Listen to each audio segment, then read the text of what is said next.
Hi guys, welcome to Blockchain Today, our weekly podcast on all things blockchain. So in today's episode, we're going to talk about how we can earn on social media through cryptocurrencies. We're also going to be talking about earning by testing for companies and helping them develop their products and marketing their products. And we're also going to touch upon some big names and what they're doing in the blockchain space today.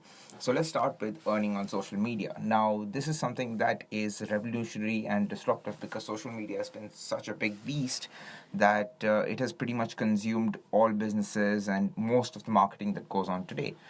And people spending a lot of time on it on a daily basis. So here is a company called Steemit that decided to go ahead and monetize this entire process or this habit that humans have developed over time.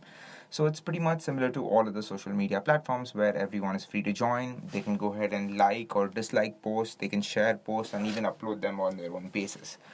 So how it's different is it principally pays people to go ahead and start doing all these activities. So let's look at it from the person who is posting it and from someone who does not post but just rather goes ahead and likes and shares and comments, which is most of the community. So it works the same way where you can like, post, comment, and even follow other people. So it's pretty much like Facebook, except with the principal difference that there is a downvote button in it. And the way it works is that once you see a post, you can go ahead and people can start contributing to that post. And whoever has gone ahead and contributed to the post can earn up to 25% of the entire earnings that post has generated. So that's a way where even if you're not someone who goes ahead and starts uploading content, you can still go ahead and back the content and still get paid for it. It involves a sort of proof of stake system where the more amount of currency you hold, the more amount of steam power you can get, which allows you to vote for accounts, and your vote accounts for a lot more. So this is a bit complicated, but when you start using it, you kind of get the idea that you really need to have a good base of Steam currency, that is their native currency, to start going ahead and voting, and that pretty much dictates what you're doing out there. They also have a very, very good system for reputation. So it basically goes ahead and records all the contribution that you've done to the community and your consistency in following all the community rules. Now, this is something that's very difficult to do in traditional social media channels like Facebook and Instagram, where the max you can do is go ahead and ban people. But why Reddit has been succeeding is because they have moderators in their particular field. They also have karma, which shows that exactly how much of the contribution does the person provide. So that gives an inherent system of accountability, of checks and balances that's created. So a person who is a normal user on Reddit needs to go ahead and proceed with caution, and they cannot just go ahead and say and do whatever they want. So it sort of restricts freedom of speech, but at the same time it gives you more accountability, and that's something that's required after the big problems that we've seen with social media today, where multiple voices giving out fake news and all of that stuff can have disastrous consequences in reality. So things like this on Reddit does not usually happen, and especially on Steemit, where you have a reputation system. So if you see someone posting fake news, or if you see someone cyberbullying, it's very easy as the community to get together and go ahead and penalize that person or prosecute that person. So this is currently in beta, and they pretty much use blockchain to power their currency called Steam, and they have another currency that allows you to convert the Steam into SPD, and then you can go ahead and start trading SPD on the exchanges that are there. So that's a way you can go ahead and start earning. And also, of course, that if you are the person who creates the content, then you get a lot of the portion that gets generated, 25%, and then whatever Steam takes out of it. But that's pretty much how it works. So it's a system where everyone gets contributed and there's a lot of accountability on it. So that is something that is revolutionary when it comes to social media in general, because now not only are you looking at a system of sharing revenue, but you're also looking at a system of building accountability around it. And this again is completely secure and completely decentralized, and it is one of the perfect fit when it comes to social media and blockchain. There are a few more companies like Medium, but we'll talk about Publish over here. So it's Publish OX, but they put the OX as silent, so it's pretty much Publish, and they call themselves a crypto powered blogging platform. So it basically lets you earn cryptos by even reading articles where both the reader and the author get rewarded.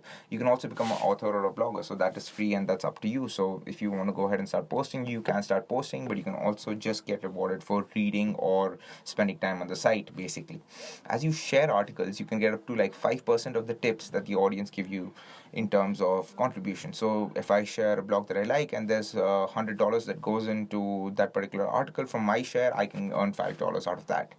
So they are very particular about not using their own currency. That's what's different about Medium from Publish and Steemit, of course, is that they do not want to use their own native currency, but instead they want to go ahead and start looking at currencies that already exist.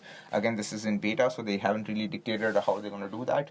But if they manage to pull this off, they will pretty much go ahead and kill Steemit and Medium, and potentially like all of the other social media channels when these kind of systems start garnering a lot of attention. If you really think about it, it's a no-brainer because it costs you nothing to join, and pretty much you are getting paid for going ahead and sitting on social media, so it's not a complete waste of time like it is right now. Then let's move on to the next segment, which is a very, very exciting segment, and we're going to talk about this company called Crowdholding. Now, Crowdholding are an open innovation platform that rewards users for testing and helping businesses innovate their products and services. So it's a community for people to go ahead, or startups to go ahead and reach out to people on a vast basis and say that, hey, look, we need help in testing our products, we need your feedback.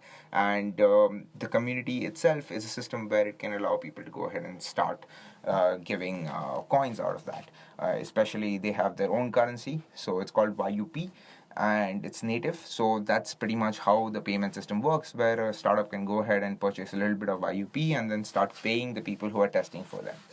So for companies, there's a direct benefit because it allows them to collect feedback and also validate their products in a sort of pre-market alpha or beta, where they're going ahead and saying that, hey, look, this is my product and tell us what's wrong with it, or tell us what you want in it.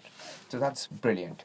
And for users, it gives them work experience first of all, because you are actually going ahead and helping people test their products. So this is very beneficial for college students because it allows them to freelance, it allows them flexible hours. At the same time, it gives them a lot of work experience as well.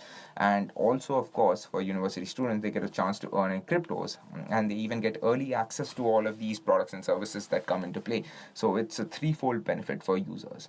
Now, the way the users can earn money is that they can opt to be co-creators. So co-creators are pretty much the guys who are investing time and effort into the particular company or the product, and they're going ahead and trying to improve it on a basis, and they're pretty much the testers, or I would say like inner core team.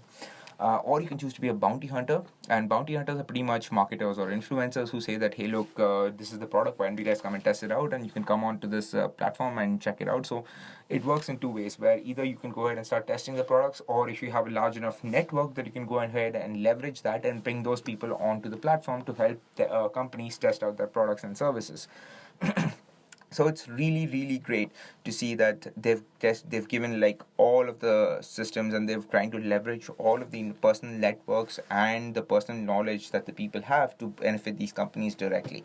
Now, this isn't something that's new, but a platform that makes it so much easier and so much faster and so much more convenient for startups to reach businesses is something that is completely new.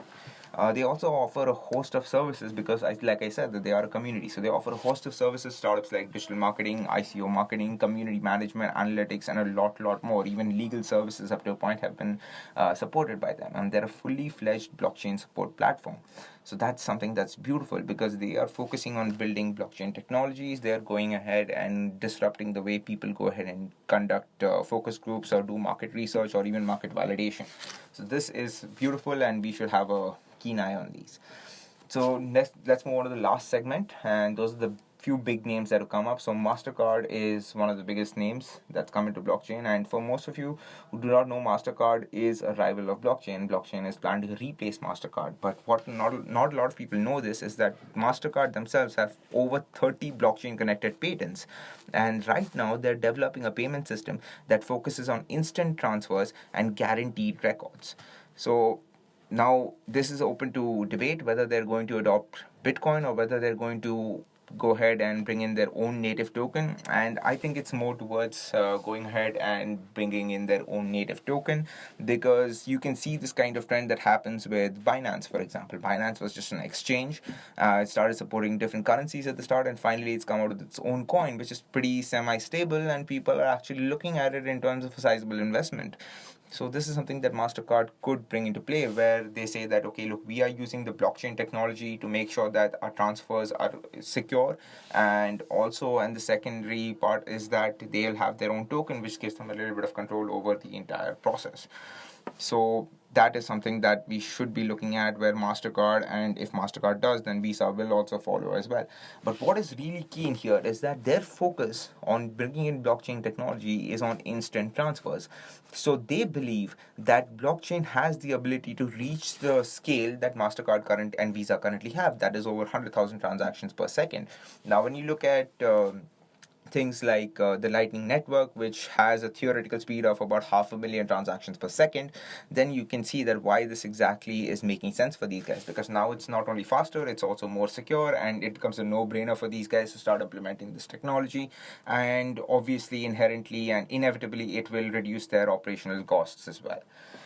Then the next one is Huawei, and they're pretty much an OEM, and they've been utilizing the blockchain to reduce vulnerability in their businesses through eliminating frauds. So they're pretty much using the technology to track all of their operations and all of the inventory movement, and ensure that there isn't instances of fraud or tricks going on in their operations. This will make their business more secure. This will just bring in more goodwill to them, and it shows that a company this big is going to implement blockchain into systems that people had not even thought of is huge.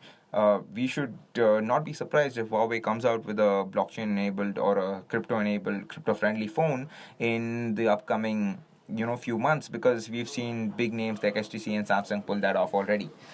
The next one is UPS. So, I'm sorry, FedEx. So, after UPS, FedEx is the one who's been using blockchain to track all of the valuable packages that are now going on. So, they were looking at all of the packages that were over a certain value limit or had a certain fragility threshold, and said that we are going to be tracking these to make sure that nothing goes wrong in their process. And this has worked out so well for them that these guys are now going on to expand it to all sorts of packages. So they're covering their entire umbrella on this.